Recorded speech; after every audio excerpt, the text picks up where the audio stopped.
प्यारे विद्यार्थियों, इस वीडियो में हम चर्चा करेंगे कक्षा 10 का जो 2026-27 सत्र का पाठ्यक्रम है। नया पाठ्यक्रम जारी किया गया है माध्यमिक शिक्षा बोर्ड अजमेर द्वारा। इस वीडियो में हम जो है गणित विषय का जो है यहाँ पर पाठ्यक्रम देखने वाले हैं कि गणित विषय में आपके किस प्रकार से कौन कौन सी प्रश्नावलियाँ कितने कितने नंबर की हैं।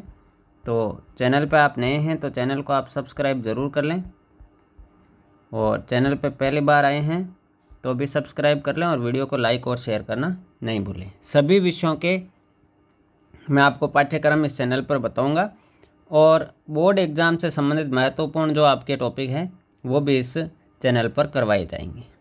तो पाठ्यक्रम सत्र 2026-27 का नया पाठ्यक्रम आया है। विषय है गणित, विषय कोड है 09। 80 नंबर का आपका पेपर होगा, 20 नंबर आपके स्कूल स्तर पर भेजे जाएंगे, कुल पूर्णांक आपके रहेंगे 100। अब सबसे पहले जो पहली प्रश्नावली है जिसका नाम है वास्तविक संख्याएं, रियल नंबर्स, वो आपके 4 अंकों की है। कितने अंकों की है? 4 अंकों की। जिसमें हमें क्या क्या पढ़ना है?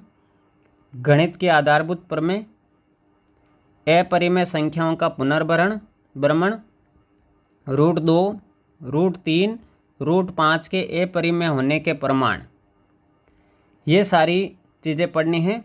और इसका अंक बार जो है वो रखा गया है 4। फिर अलजेब्रा बीजगणित,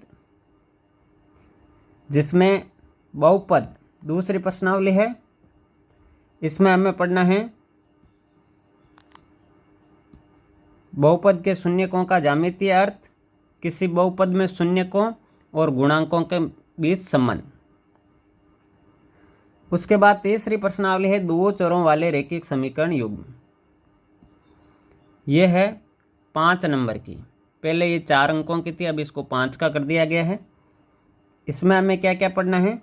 रैखिक समीकरण युग्म को हल करने की गणितीय विधि, जिसमें प्रतिस्थापन विधि, विलोपन विधि और ग्राफीय विधि। ग्राफीय विधि के पहले भी सवाल थे, लेकिन ग्राफ का जो सवाल है इस बार आपके बोर्ड एग्ज़ाम में आ सकता है ना। पिछले 2-3 साल से बोर्ड एग्ज़ाम में ग्राफ के प्रश्न को जो है गायब कर दिया गया था, लेकिन इस बार इन्होंने मेंशन कर दी है तीसरी विधि यहाँ पर। तो ग्राफ का सवाल इस विधि से, इस प्रश्नावली से आपके आ सकता है।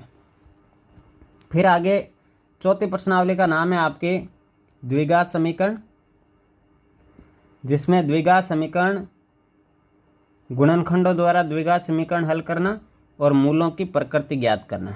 जिसमें हम पढ़ते हैं कि श्रीधराचार्य सूत्र, श्रीधराचार्य सूत्र हम पढ़ते ही हैं हम लोग, तो उससे मूलों की प्रकृति ज्ञात करना। यह आपके 4 नंबर की रहेगी। पहले भी 4 की थी, बड़ा निबंधात्मक सवाल आता था। अब इस बार पैटर्न क्या आता है वो जब ब्लूप्रिंट के साथ मॉडल प्रश्न पत्र आएगा अपने पास तब पता चल जाएगा। फिर है समांतर श्रेणियां, अर्थमेटिक प्रोग्रेशंस। पहले ये 6 अंकों की हुआ करती थी, अब इसको घटा करके कर दिया है 5 नंबर। इसका 1 नंबर 2 चरों वाले रैखिक समीकरण युग्म में जोड़ दिया गया है। और इसमें हमें पढ़ना है समांतर श्रेणियाँ। समांतर श्रेणी का nवां पद, जो कि हम किससे पढ़ते हैं? an बराबर a + n-1 से, ये वाला। और श्रेणी के n पदों का योगफल, जिसको हम Sn बोलते हैं, और n/2 2a + n-1 d। तो ये दोनों सूत्र सेम पहले वाले हैं, nवां पद ज्ञात करना और n पदों का योगफल ज्ञात करना। ये 6 नंबर की थी, अब इसको 5 नंबर का कर दिया गया है।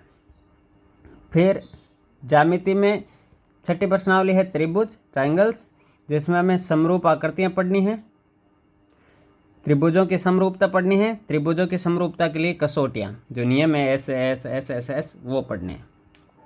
4 नंबर की आपके रहेगी। अगली फिर आपके आ जाती है व्रत, जो कि आपकी 10वीं प्रश्नावली है, और ये 6 अंकों की है। 6 अंकों की रहेगी, जिसमें हमें वर्त की स्पर्श रेखा के बारे में पढ़ना है, एक बिंदु से वर्त पर स्पर्श रेखाओं की संख्या, और कुछ इसमें प्रमेय हैं वो सिद्ध करने वाले सवाल आते हैं एग्जाम में, तो ये सारी चीज़ें पढ़नी है। उसके बाद में प्रश्नावली नंबर 7 है निर्देशांक ज्यामिति, जो कि 7 नंबर की है। बहुत इंपॉर्टेंट ये अपना रोल रखती है एग्जाम में, जिसमें हमें निर्देशांक ज्यामिति में जो है दूरी सूत्र, विभाजन सूत्र, दूरी सूत्र जो हम लोग पढ़ते हैं कि √(x2 - x1) का whole square plus y2 - y1 का होल स्क्वायर, ये वाला।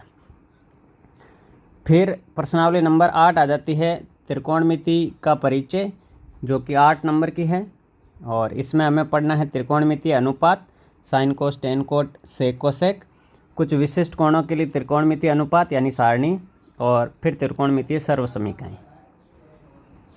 फिर 9वीं प्रश्नावली त्रिकोणमिति के कुछ अनुप्रयोग, जिसमें हमें ऊंचाई और दूरी से संबंधित सवाल करने हैं, और ये 5 अंकों के आपके रहेगी।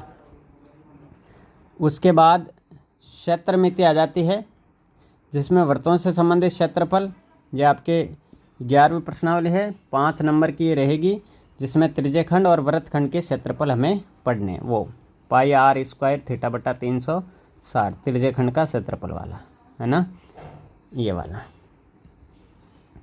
और उसके बाद पृष्ठीय क्षेत्रफल और आयतन, ये आपके 6 नंबर की रहेगी, जिसमें हमें ठोसों के संयोजन का पृष्ठीय क्षेत्रफल, घन, घना, बेलन, शंकु, ये सारी चीज़ें पढ़नी हैं, और उनका आयतन। उसके बाद सांख्यिकी और प्रायिकता में सांख्यिकी जो है 13वीं प्रश्नावली है, जो कि 13 नंबर की। देखिए ये अपना बहुत अहम रोल रखती है, जिसमें हमें माध्य, वर्गीकृत आंकड़ों का बहुलक और माध्यक, है ना, इसमें बेसिक भी पढ़ना है, हमें अवर्गीकृत भी पढ़ना है। इन्होंने वर्गीकृत का कहा है, लेकिन अवर्गीकृत के भी 3 से 4 नंबर के सवाल जो है एग्जाम में आते हैं। उसके बाद प्रोबेबिलिटी, प्रायिकता आ जाती है अंतिम प्रश्नावली 14वीं, जिसमें प्रायिकता से संबंधित सवाल दिए गए हैं, और ये 4 नंबर के आपके रहेगी। तो इस प्रकार से जो है वो आपके 80 नंबर का ये मैटर रहेगा, और कौन कौन सा चैप्टर कितने अंकों का है वो मैंने आपको बताया। बाकी कहाँ कहाँ सवाल आएंगे, पार्ट सी में कौन सा आएगा, निम्नात्मक में कौन सा आएगा, लघुत्तरात्मक में कौन सा आएगा, अति लघुत्तरात्मक में कौन सा आएगा, वो जब ब्लूप्रिंट आएगा बोर्ड द्वारा दिसंबर के आसपास, तब हमें पता चलेगा कि कौन से प्रश्नावली से कहाँ सवाल आ रहा है, और नंबर आपको मैंने बता दिए कि कितने कितने नंबर का रहेगा। तो इस बार बदलाव क्या हुआ है, बदलाव ये हुआ है कि जो आपकी 2 चरों वाले रैखिक समीकरण युग्म है, तीसरी प्रश्नावली, वो अब 4 की जगह 5 अंकों की है, और 5वीं जो प्रश्नावली है आपकी समांतर श्रेणियाँ, समांतर श्रेणी जो है वो 6 अंकों की जगह अब 5 अंकों की है। तो ये माइनर सा कुछ छोटा सा बदलाव बोर्ड ने किया है, तो आप अपनी तैयारी इसी प्रकार से करेंगे। बाकी अगले वीडियो में जो है हम लोग विज्ञान विषय और अन्य विषयों के जो है पाठ्यक्रम सत्र 2026-27 के लिए क्या क्या रखा है बोर्ड ने, वो सारी डिटेल से चर्चा करेंगे। गणित और विज्ञान से संबंधित सारा कंटेंट, हर एक प्रश्नावली का सॉल्यूशन, और विज्ञान में जो है पाठों के 1 शॉट आपको इसी चैनल पर मिलेंगे, तो चैनल को आप सब्सक्राइब कर लें। वीडियो अच्छा लगा तो लाइक और शेयर करना नहीं भूलें। प्यारे विद्यार्थियों, हम आपको इस चैनल पे बेस्ट से बेस्ट कंटेंट प्रोवाइड करने की कोशिश कर रहे हैं, ताकि आपके बोर्ड एग्ज़ाम सत्र 2026-27 जब आपका 27 में पेपर होगा, तो आप बाकी स्टूडेंट से जो है वो अलग दिखेंगे, आगे रहेंगे। तो मिलते हैं नेक्स्ट वीडियो में बेहतरीन सेशन के साथ में। तब तक के लिए जय हिंद, जय भारत, थैंक यू।